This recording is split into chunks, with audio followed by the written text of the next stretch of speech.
तथा 120 बी के आरोप से बरी किया जाता है। फैजल खान इसको बोलते हैं बरी किया जाता है।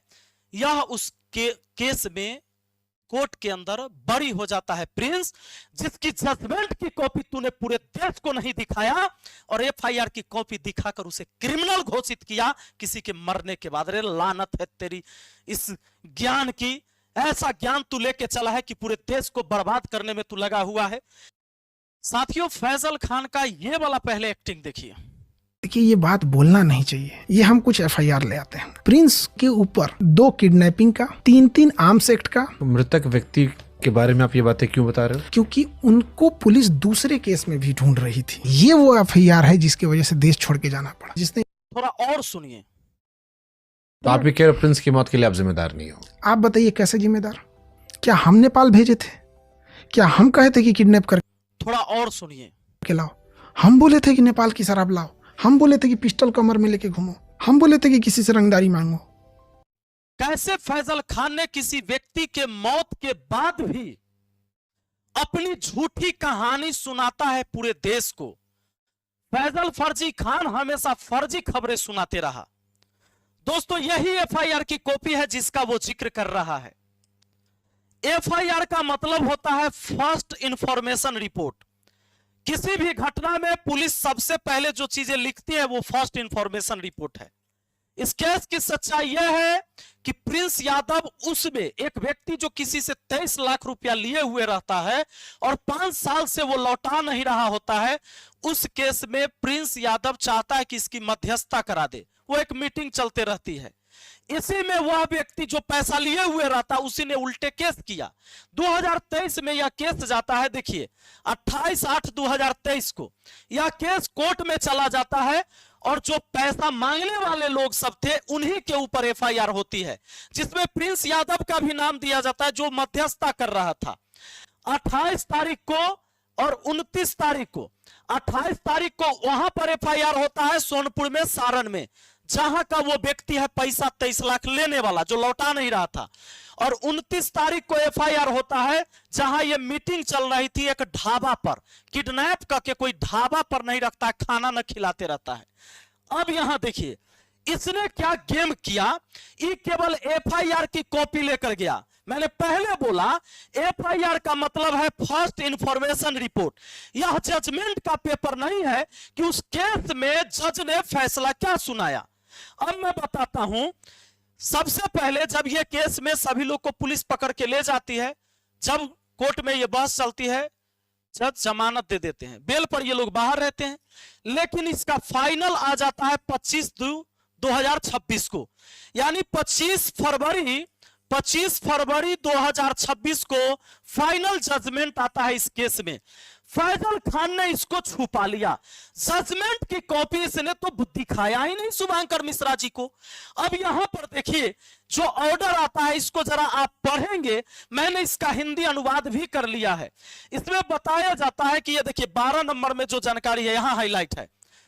आदेश हाईलाइट किया गया, रेखांकित जो यहां किया हुआ है। सभी गवाहों की गवाही की जांच तथा समस्त तथ्य एवं परिस्थितियों पर विचार करने के पश्चात यह अदालत पाती है कि अभियोजन पक्ष अभियुक्त पर लगाए गए आरोप को साबित करने में विफल रहा।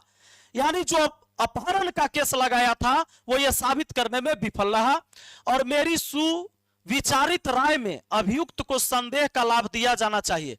अतः अभियुक्तगण जिसका जिसका नाम था, ये सारे नाम, इसमें प्रिंस यहां छठा है, जानबूझ के इसका लास्ट में जोड़ा गया था जबरदस्ती में नाम।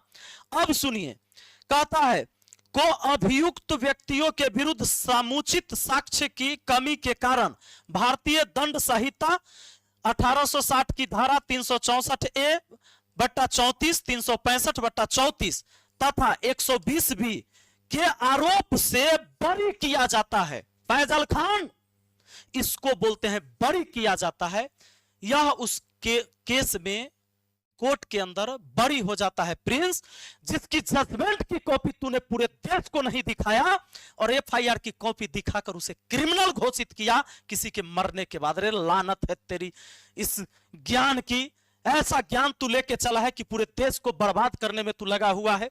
यहां पर देखिए साथियों, अब 13 नंबर 14 नंबर में कोर्ट के जजमेंट की कॉपी, 13 नंबर और 14 नंबर का क्या इसका मतलब है हिंदी में समझिए। सभी अभियुक्त निर्णय के समय जमानत पर है। मैंने बोला 2023 में यह केस होता है, जमानत मिल जाती है, लेकिन फाइनल जब आता है उस दिन ये सभी जिनको अभियुक्त बना गया था वो कोर्ट में थे और अदालत के समक्ष उपस्थित हैं तथा निर्णय खुली अदालत में हिंदी में सुनाया गया। इसलिए फैजल खान हम भी हिंदी में सुना रहे तुमको।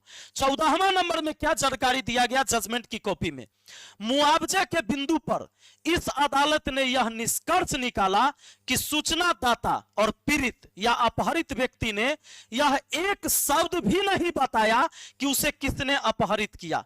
सोचो, फैजल खान जो व्यक्ति के बारे में तुम बता रहे हो जिसका अपहरण हुआ, वह कोर्ट में नहीं बताया कि हमें इसमें से किसने अपहरण किया। कितना बड़ा झूठा है रे तू। खाली एफआईआर की कॉपी लेके चल जाने से किसी के ऊपर दोष साबित हो जाता है। कोर्ट में जो फाइनल जजमेंट क्या आया, ये कॉपी तुमको ले जाने में क्या दिक्कत हो गया। जब 25 फरवरी 2026 को ही आ गया और तू तो जुलाई में गया था पॉडकास्ट में। जब तू जुलाई में जाता है, फरवरी में जजमेंट की कॉपी आ गया, ये पूरी देश से तुम छुपाया और एक मृत व्यक्ति के ऊपर भी तुमने राजनीति किया और कहता है कि मैं अब कानून का इतना जानकारी हमको हो चुका है कि अब क्लैट का एंट्रेंस एग्जाम के लिए हम बैच लेकर आ रहे हैं, सब लोग आइए, वकील बनिए, अब पढ़िए। रे दुर्भाग्य है और ऐसे लोग जो आंख बंद करके तुम्हारे ऊपर भरोसा करते हैं। प्लीज आप सबसे हम इतना ही कहेंगे कि ईश्वर ने आपको आंख दिया है, आपको कान दिया है, आपको दिमाग दिया है वो इस्तेमाल करने के लिए। ईश्वर की मानसा अगर ये होती कि फैजल खान जो बोल रहा है वही सही है, भगवान आपको दिमाग नहीं देते, आपको कान नहीं देते, आपको आंख नहीं देते। फैजल खान देखकर बोल देता, आप उसको मान लेते। भगवान ने आपको आंख क्यों दिया? किसी व्यक्ति को जन्म से ही आंख नहीं दिया। ईश्वर चाहता तो आपकी आंखें उसको दे देता, लेकिन आपको दिया कि आप इस्तेमाल करें, पर आप ना। फैजल खान तो भगवान है आपके लिए, चाहे वो झूठ पर झूठ कितना भी परोस दे। 7 साल से झूठी बम की कहानी सुनाते रहा, सारे सोशल मीडिया प्लेटफॉर्म पर जा जाकर, केबीसी में, कपिल शर्मा के शो में, चाहे राज सामानी के शो में, ललन टॉप में, कहीं 7 से 8 बम, कहीं 8 से 10 बम, कहीं 3 बम, कहीं बम लगा के उड़ा दिया, कहीं बम बरसा दिया। ये सारी कहानी, इस बार भी इसकी गोली की यही कहानी थी। एक व्यक्ति का जीवन इस झगड़ा के वजह से तो चला गया।